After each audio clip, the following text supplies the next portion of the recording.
Breaking news out of the Middle East. 2 Americans taken hostage by Hamas during their surprise attack on Israel 2 weeks ago are now free. Their long nightmare in captivity is over. Both women, a mother and daughter, now in the care of the Red Cross in Israel.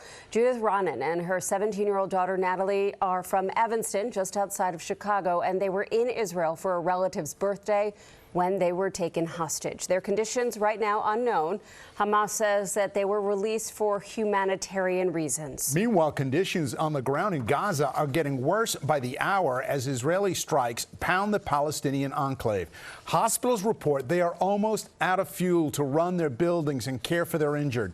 President Biden says humanitarian aid that has been waiting in Egypt should reach Gaza within the next 24 to 48 hours. Israeli Prime Minister Benjamin Netanyahu met today with soldiers as they prepare for a ground invasion. This as pro-Palestinian protests are growing around the world. Thousands taking to the streets in Egypt, Jordan, and elsewhere demanding a ceasefire in Israel's assault. All as the death toll continues to rise on both sides. At least 1,400 have been killed in Israel, another 3,700 dead in Gaza. Eyewitness News reporter Josh Einiger went to a kibbutz near the Gaza border earlier today where terrorists struck in the early hours of their surprise attack, and he joins us now live from Tel Aviv with their story. Josh.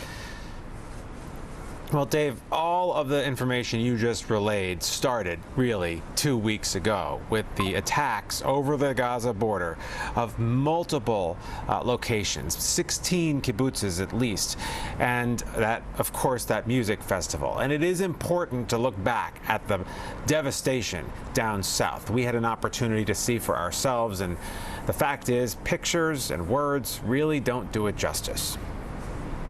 There's no way to explain the abject evil, the depraved indifference to life, the indiscriminate, wholesale, mass murder of men, women, and children who had done nothing wrong. A baby,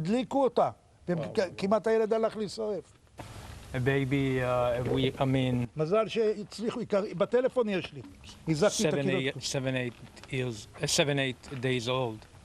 They set on fire the house, and the entire family was there. Gadi Yarkoni is head of the regional council in this part of Israel, where dozens of kibbutzim dot the border with Gaza.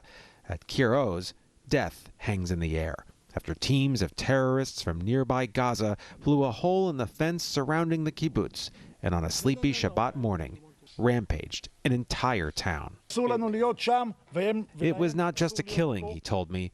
It was a massacre. He described how militants set fire to houses to draw people out from their safe rooms and then picked them off with guns when they escaped. Others were kidnapped, hauled off back through the fence into Gaza. Some of the more than 200 hostages in captivity, Americans among them. Diplomats have been struggling to convince Hamas to release hostages, and late this afternoon, the terror group released Judith and Natalie Ronan, a mother and daughter from Chicago who'd been visiting family at a different kibbutz nearby. At Kir Oz, where the constant sounds of war fill the background, 1 in 4 residents were either killed or captured by Hamas.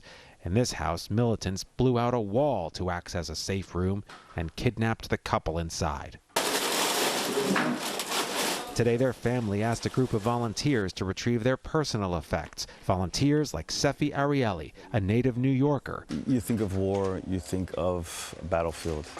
This war came into these people's homes purposely, deliberately, seeking them out, not collateral damage, not they were in the way, not even caught in the crossfire. It was a very, very personal attack. This is war, but this was very, very personal, very, very individual. The hatred was raw.